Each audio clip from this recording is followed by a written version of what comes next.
ಪ್ರಧಾನಮಂತ್ರಿ ಫಸಲ್ ಭೀಮಾ ಯೋಜನೆಯಡಿ ಅತಿ ಹೆಚ್ಚು ಬೆಳೆ ವಿಮೆ ಪಡೆದ ಜಿಲ್ಲೆಗಳ ಪಟ್ಟಿಯಲ್ಲಿ ರಾಜ್ಯದ ಕಲಬುರಗಿ ಪ್ರಥಮ ಸ್ಥಾನ ಪಡೆದುಕೊಂಡಿದೆ. ರಾಜ್ಯದಲ್ಲಿ 20,77,000 ರೈತರು ಬೆಳೆ ವಿಮೆ ಮಾಡಿಸಿದ್ದು, ಕಲಬುರಗಿಯಲ್ಲಿ 3 ಲಕ್ಷಕ್ಕೂ ಹೆಚ್ಚು ರೈತರು ವಿಮೆ ಮಾಡಿಸಿದ್ದಾರೆ. ಮುಂಗಾರು ಹಂಗಾಮಿನ ಬೆಳೆಗಳಾದ ತೊಗರಿ, ಹತ್ತಿ, ಭತ್ತ, ರಾಗಿ, ಮೆಕ್ಕೆಜೋಳ, ಸೋಯಾಬೀನ್, ಹೆಸರು, ನೆಲಗಡಲೆ ಸೇರಿದಂತೆ ವಿವಿಧ ಬೆಳೆಗಳಿಗೆ ರೈತರು ಬೆಳೆ ವಿಮೆ ನೋಂದಾವಣಿ ಮಾಡಿಸಿದ್ದಾರೆ.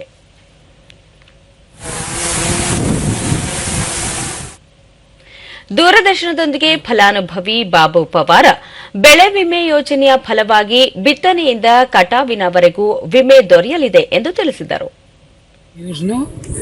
ಹೆಚ್ಚಿಗೆ ಬರ್ಬೇಕ್ರಿ, 10,000 ಮಾಡ್ರಿ. ಈ ವರ್ಷ ಬೆಳೆ ಲಾಸ್ ಆಗ್ಯಾವ, ಈ ವರ್ಷ ಜಾಸ್ತಿ ಮಾಡ್ರಿ.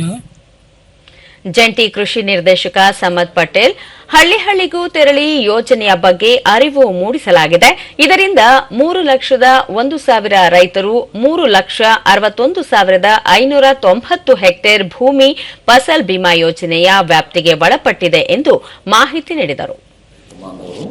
12,262 ಹೆಕ್ಟೇರ್ ಪ್ರದೇಶದಲ್ಲಿ ನೋಂದಣಿ ಮಾಡಿದ್ದಾರೆ. ಹೆಸರು 16,946 ರೈತ ಬಾಂಧವರು 13,838 ಹೆಕ್ಟೇರ್ ಪ್ರದೇಶದಲ್ಲಿ ನೋಂದಣಿ ಮಾಡಿದ್ದಾರೆ.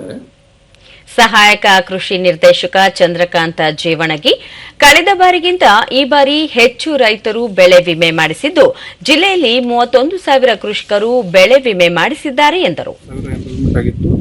ಆದರೆ ಈ ವರ್ಷ ಎಲ್ಲ ರೈತರಿಗೆ ನಾವು ಮುಂಗಾರಿನಲ್ಲಿ ಮಾಹಿತಿ ಕೊಟ್ಟ ಪ್ರಯುಕ್ತ 31,000 ಜನ ಈ ವರ್ಷ ಉಂಟಾಗಿದೆ.